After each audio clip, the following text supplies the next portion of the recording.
Hello बच्चों, अब तक हमने बिहारी के दोहों में पढ़ा था कि किस तरह से एक नायिका है जो उसकी सांस वियोग के समय में एक ही पल में शरीर के अंदर दिखाई देती है और दूसरे पल में जैसे ही वो बाहर आती है तो लगती है उसके साथ साथ उसके प्राण भी निकल जाएंगे। तो ऐसा लगता है नायिका किसी हिंडोले पर चढ़ कर के झूल रही हो। और एक हमने अगला पढ़ा था हमारा कि किस तरह से घंटियां बजाते हुए और एक प्रकृति रूपी हाथी है वो धीरे धीरे चाल में हवा के साथ कुंज हवा है कुंजों से बहकर आती हुई वो एक हाथी के समान गले में जिसकी घंटियां बंधी है तो भंवरे रूपी घंटियों की गुंजार करते हुए आ रहा है। अब आगे हम चलते हैं। गर्मी का प्रचंड महीना है, ज्येष्ठ जिसको हम बोलते हैं, उसका वर्णन यहाँ पर उन्होंने किया है कि कहलाने एकत बसत अहि मयूर मृग बाघ जगत तपोवन सो कियो दीर्घ दाघ निदाघ।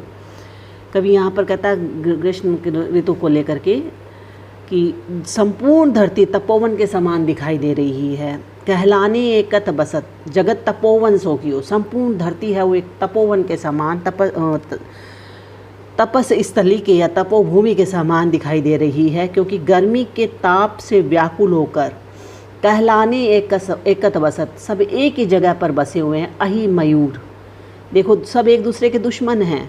अहि मयूर सर्प और मोर, मृग बाघ, मृग हिरण और बाघ परंपरागत शत्रुता को छोड़ करके इतनी भयंकर गर्मी है कि अपनी जो परंपरा से चली आ रही जो शत्रुता है, सांप को देखते ही मोर है उसको खा जाता है या मार देता है और हिरण को देख करके ही बाघ उसका शिकार कर लेता है, लेकिन अपनी इतनी भयंकर गर्मी में अपनी परंपरागत शत्रुता को छोड़कर सब कहलाने एकत बसत एक ही जगह पर निवास किए हुए हैं या बैठे हुए हैं। तो कहते हैं कि इस तरह के वातावरण में ऐसा लगता है इन सबको देखकर कि जगत तपोवन सो कियो दीर्घ दाघ निदाघ, कि सारा संसार एक तपोभूमि के समान हो गया है। इस भयंकर गर्मी में सारा जगत है, सारा संसार है वो एक तपोभूमि के समान हो गया है। अनुप्रास और यमक और अतिशोक्ति अलंकार है बच्चों।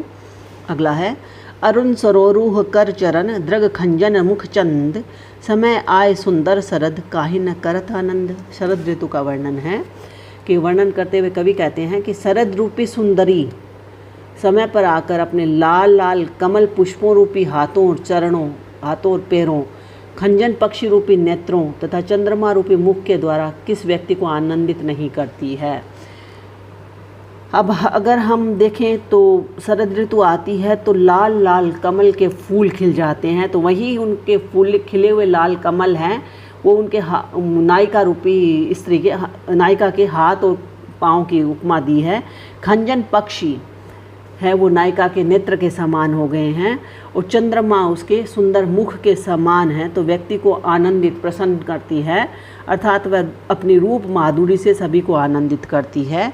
तो समय आए सुंदर शरद, तो समय आने पर ये जो सुंदर शरद ऋतु रूपी स्त्री है काहि न करत आनंद, किसको आनंदित नहीं करती है। अनुप्रास तथा सांग रूपक अलंकार है। आगे जो वे हो त्यों होंगो हो हरि अपनी चाल हटु न करो अति कठिन है मो तारिबो गोपाल। तो कहते हैं बिहारी के लिए कि बिहारी श्रृंगार, नीति और भक्ति उनकी सत्सई में ये तीनों त्रिवेणी है एक साथ वही है। अब तक हमने श्रृंगार भी पढ़ा उनका, अब हम भक्ति भी देखेंगे उनकी, आगे नीति भी मिलेगी। तो यहाँ भक्ति में वो कहते हैं जो वे हों त्यों होंगो। कभी भक्ति भाव से एक तरह से गोपाल से ठान लेता है कि हे गोपाल जैसा भी होगा मैं अपने शुभाशुभ कर्मों के आधार पर जीवन यापन करता रहूँगा, यानी जैसा हूँ वैसा ही रहूँगा। हो हरि अपनी चाल, इसलिए आप मेरा उद्धार करने के लिए इतना कष्ट उठाने का हठ मत कीजिएगा। तो हो हरि अपनी चाल के हे हरि हे गोपाल त्यों वे हों त्यों होंगो, जैसा हूँ वैसा ही होऊंगा अपनी चाल को बदलने, अपनी गति को, अपनी स्थिति को, अपने उसको कह लीजिएगा आदत को बदलने वाला नहीं हूँ। हठुन न करो अति कठिन है। तो इसलिए हे गोपाल, आप मेरा उद्धार करने का जिद न करो, यह अत्यंत मुश्किल है। मोतारी वो गोपाल, मुझे उतारना, मुझे मोक्ष प्रदान करना तुम्हारे लिए अत्यंत ही कठिन हो जाएगा। तो इसमें है अनुप्रास और अतिशोक्ति अलंकार है। अगला है करो कुबत जग कुटिलता, तजो न दीन दयाल, दुखी होगे सरल ही है बसत त्रिभंगी लाल। कहते हैं कृष्ण जब बांसुरी बजाते थे तब 3 रूप से टेढ़े हो जाते थे, सिर से, कमर से और पाँव से। तो वो कहते हैं जब तुम खुद ही त्रिभंगी हो, टेढ़े हो, तो फिर अगर मैं सीधा हो गया तो फिर मुझे कैसे मोक्ष प्रदान करोगे। तो करो कुबत जगु कुटिलता, तो अपने आराध्य देव से कहता है कवि कि मैं संसार की समस्त बुराइयों को करता रहूँगा, और हे दीनदयाल, अब मैं अपनी नीचता का भी कभी त्याग नहीं करूँगा। करो कुबतु, अपनी बुरी आदतें, सारी बुराइयाँ अपनी करता रहूँगा। कुटिलता, और कुटिलता भी है मेरे व्यवहार में बनी रहेगी। तजो न दीन दयाल, फिर भी हे दीनदयाल, मेरी इन सारी नीचताओं को, मेरे सारे त्याग नहीं करूँगा और इन सब को मैं अपने मन में बसा कर रखूँगा, क्योंकि तो फिर हे दीनदयाल, दुखी होगे सरल ही है बसत त्रिभंगी लाल।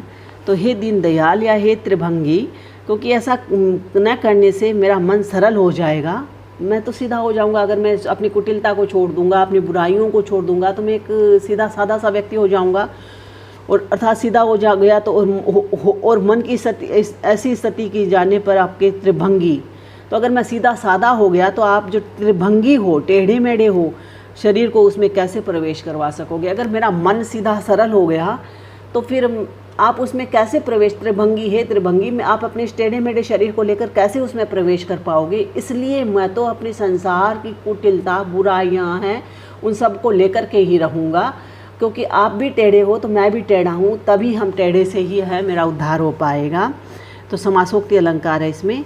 आगे है कब को टेरत दीन रट, होत न श्याम सहाय, तुमहुत लागी जगत गुरु, जग नायक जग बाय। अब यहाँ पर कवि कह रहे हैं कि ईश्वर भी है, वो उसको भी आज की हवा लग गई है, क्योंकि बिहारी कहते हैं कि हे भगवान कृष्ण, कब को टेरत दीन रट, होत न श्याम सहाय। हे श्याम, हे कृष्ण, मैं कब से आपको दीन वाणी से पुकार रहा हूँ।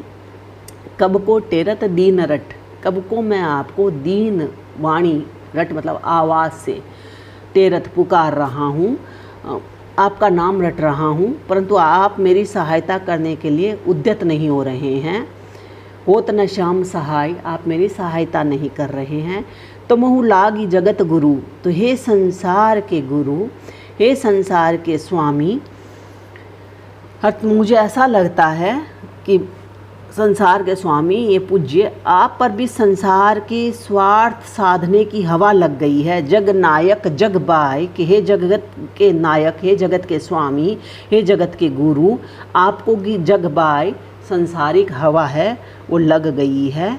तो अब है मैं कितनी देर से आपको पुकार रहा हूँ, क्योंकि कहते हैं कि एक बार गजेंद्र ने, जैसे ही मगर ने उसको पकड़ा था हाथी को, और उसने एक दीन आवाज़ लगाई थी, तो अपने गरुड़ वाहन को छोड़कर नंगे पांव ही भगवान दौड़ पड़े थे। तो वो कहता मैं तो कितनी देर से आपको पुकार रहा हूँ, कब से पुकार रहा हूँ, आप मेरी सहायता ही नहीं कर रहे हो। तो आपको ऐसे ही लग रहा है जगत के गुरु, हे जगत के स्वामी, हे जगत के नायक, कि आपको तो संसारिक हवा लग गई है।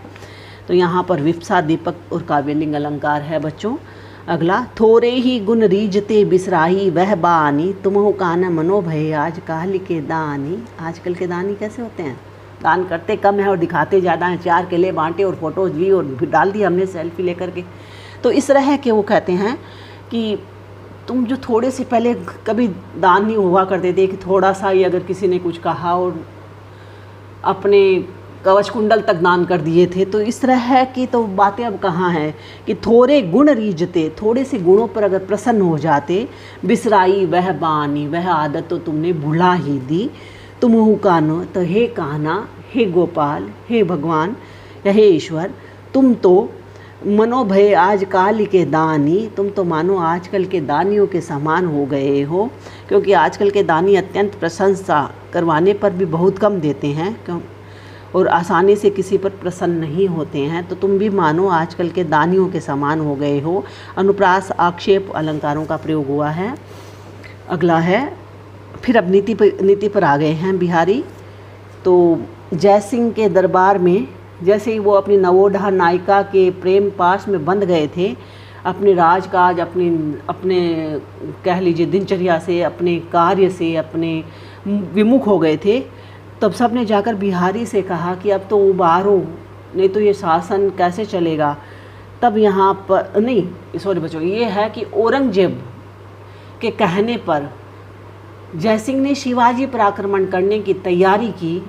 तब बिहारी ने एक दोहा लिख करके उनके पास भेजा कि स्वार्थ सुकृत न श्रमो व्रथा देखी विहंग बिचारी, बाज पर आए पानी परितु पंछिन न मारी। कि हे बाज, तुम भी पक्षी जाति के हो और अन्य पक्षी भी तुम्हारी जाति के ही हैं, तो तुम किसी पराये के हाथों में पड़ करके स्वार्थ, न तो इसमें तुम्हारा कोई स्वार्थ है, सुकृत न तुम्हारा इसमें कोई पुण्य है, न श्रमो व्रथा, तुम्हारा श्रम भी व्यर्थ ही जाएगा।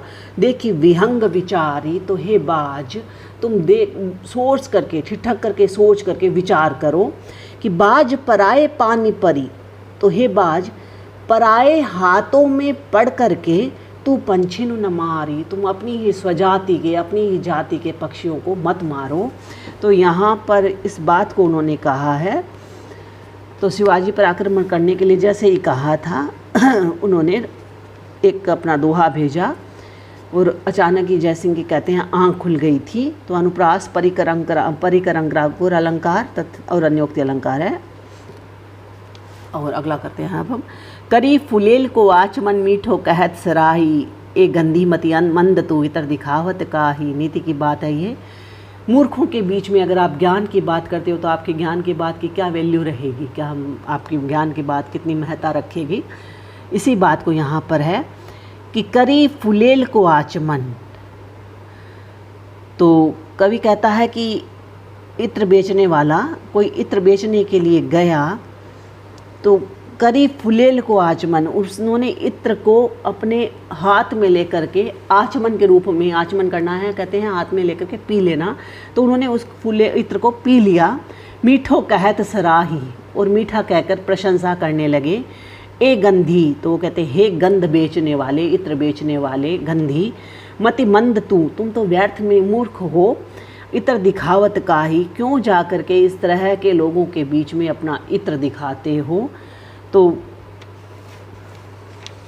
गुणवान और मूर्ख व्यक्तियों के बारे में बताया है। यहाँ पर अन्योक्ति अलंकार है। बाकी हम कल करेंगे बच्चों। धन्यवाद।